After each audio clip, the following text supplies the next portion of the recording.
Alright, welcome to the second lesson of Basic Open Chords for beginners and intermediate players. I'm Guy Daniels. And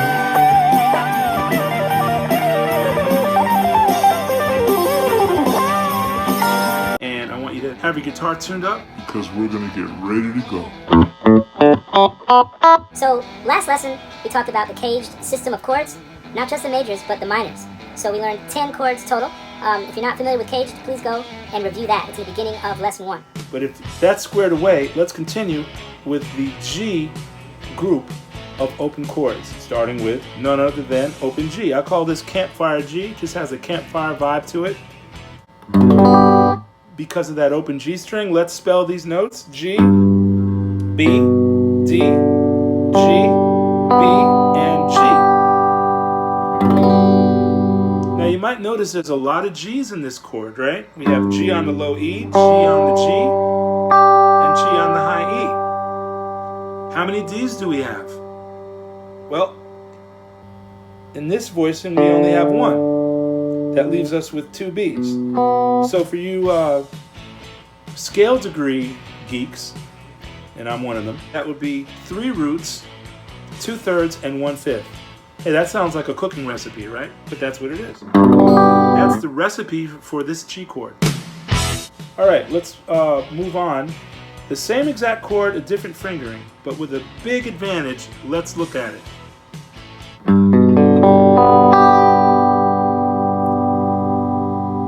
So it's good to do the individual notes of each chord before you're strummed. For those of you who aren't used to this G chord, you might find it awkward. I suggest you learn it because it has a big advantage over the 2-1-3 G chord. That's what I call these guys. Those of you that went through my last lesson kind of understand that I give nicknames to chords based on the fingerings. So the 2-1-3 G is this, but this is a 3-2-4 G. So as I was saying, it's a little awkward if you're not used to it, but it's well worth it. I'm going to show you why. Number one, if you're going from G to C, as is often the case in songs, this is much easier to go to a C chord because it's the same shape. But really the payoff, that's not the payoff. The payoff is it kind of has a C chord built in. I'm going to show you what I mean. If you keep your 3rd finger down and move your 2nd and 1st fingers, you can get a C chord in the upper part of the chord while holding everything down. That's huge. That means you can create really cool riffs.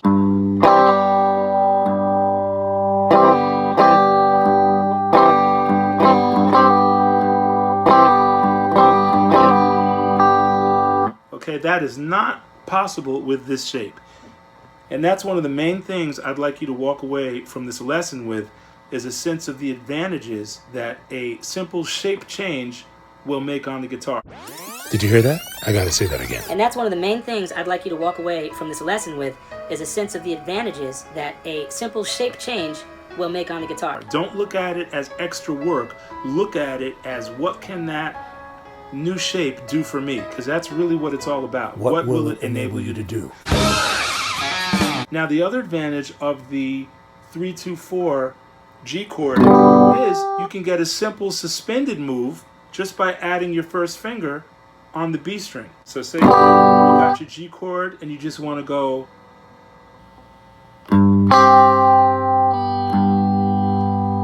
or if you want to do the full suspension, you can kind of do something like, very cool, without basically having to move that much, okay? You don't have to move your hand positioning at all. You're just kind of moving within the positioning, and that's really cool. On the guitar, we take what we can get, so it's in that spirit that I'm presenting this lesson, to enable you guys to get the most out of the guitar. Now let's move on to what I call the easy G. Easy G, you can have the 3rd finger on the high E string, but the diagram, I'm not sure if it shows that, but easy G is just this.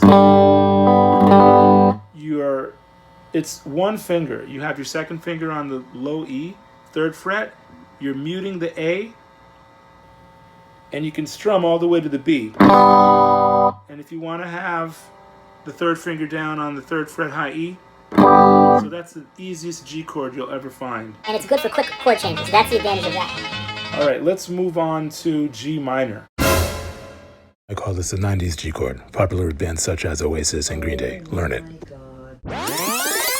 All right, let's move on to G minor. Open G minor, as those of you who saw in lesson 1, I talked a little bit about this guy. So first make sure that open D is ringing. I have a concept called the most at-risk note. So that's the note in the chord most likely to fail if you don't pay attention to it. And in this chord, it would be open D. Because everybody would be so focused on getting that 3rd finger bar on the 3rd fret that they wouldn't pay attention to the fact that they might be muting the open D string. See? Very easy to do.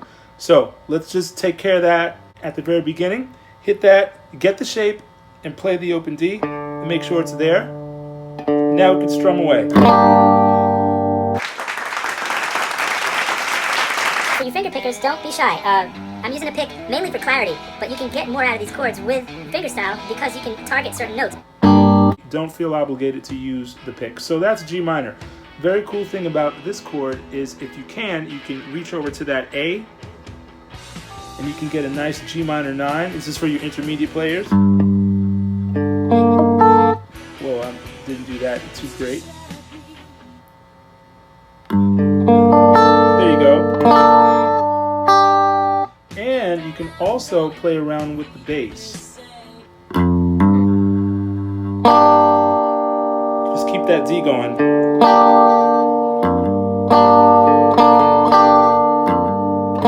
A lot of stuff you can do with that nice G minor chord that I never saw in a book. So that's really it for G. Let's move on to the A group of chords, starting with our friendly 1, 2, 3 A. Now for me, this is a little bit of a squeeze because my fingers are big. Hey. A, E, A, C sharp, E. All right. And obviously this chord is you can do the suspended thing. What are some things about this shape? Well, you can use, if you have a big thumb, you could use the thumb on the 2nd fret low E, but I want to move on to this shape. Same chord, different fingering. That's what this is all about, alternate fingerings. Here we go. So this is a 2, 3, 4 A. That's more my speed. And you guys that have big hands, you've probably already discovered that this version is easier for you. You can definitely grab the 2nd fret low E with your thumb. You can do the suspended easily. So it's a really good shape. You can take the pinky off, get an A suspended 2, right? You can even do one of these guys.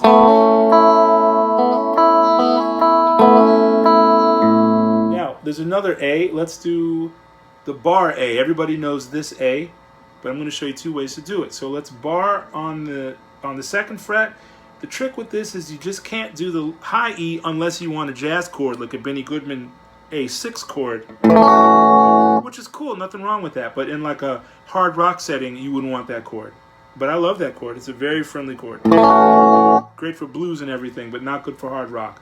So for hard rock, we want to keep that high E out of there. And you got that, all right? Now there's another way to do it. You can also do it with the 2nd finger. That's good too, there's nothing wrong with that. But with the 1st finger, the advantage is you can reach up, for your intermediate players, you can reach up to the 5th fret and do a whole lot of stuff, okay? Get a whole lot of stuff going on.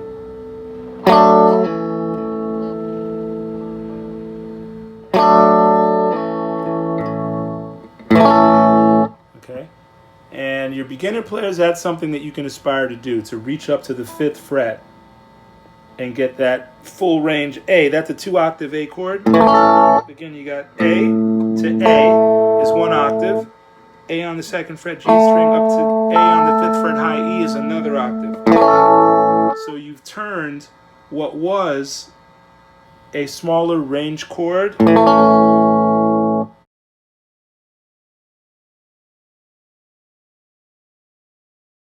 into this, a much wider range. Now,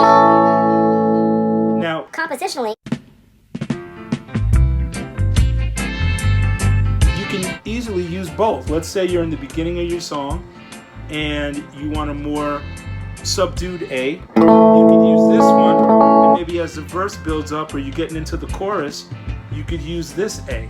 So that's the compositional benefit of knowing these different forms of the same chord. You can work within them.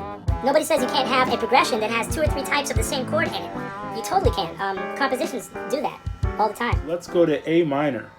Okay, everybody knows this. Here's our A minor chord. Let's spell it out. Now, if you notice on the chord diagram, I do not X out the low E on these A chords because they're not a wrong note. They're an optional note. That's why I have them as a dotted circle, because you can include them. It's up to you. So I don't buy that whole thing about, well, most people don't use it, so don't use it. It's music, it's art, it's up to you. There's a place for this chord. It has like a darker mood to it. There's nothing wrong with that. So it's up to you to decide when you want to include those notes, but it is not a wrong note. An E note is a part of an A minor chord. An A minor chord is spelled A, C, and E. So to have an X over the E is kind of misleading. That's why I put the dotted circle. One of the most popular chords around. You can do some cool stuff with it. Guess what? We can hammer on the whole chord. So check this out. Let me get that a little better.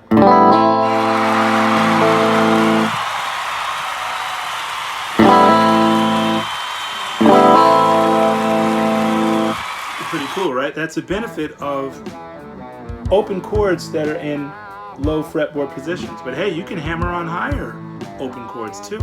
Yeah, find out some creative ways of hammering and pulling off either the chord or the extended notes. It would be something like this.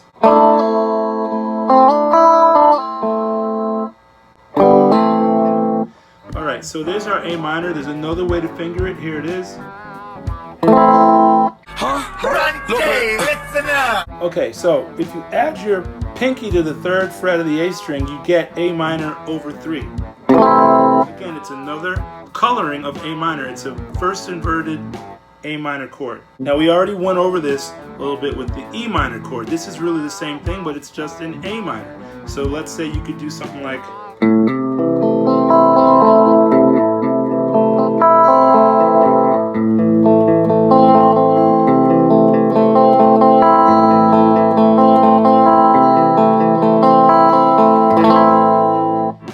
With this A minor chord, you might see this pinky is lively. I mean, there's a note on every string except the G string that you could do. Watch this. Okay, that's the high E. We already did that a little bit. That's the B string. I would kind of leave this alone, but let's see how the G sounds.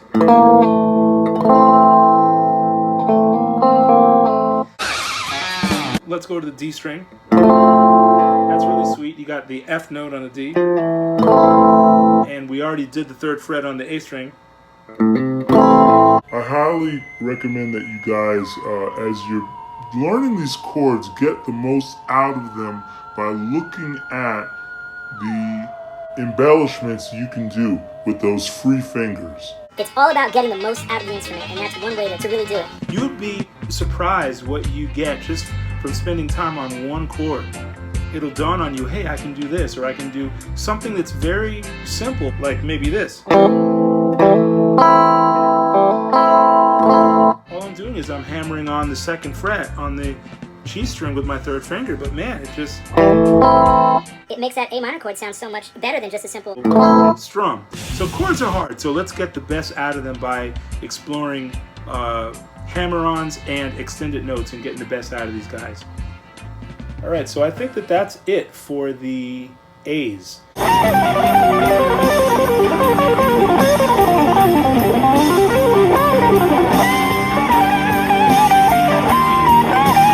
So the next lesson we're going to do B and C.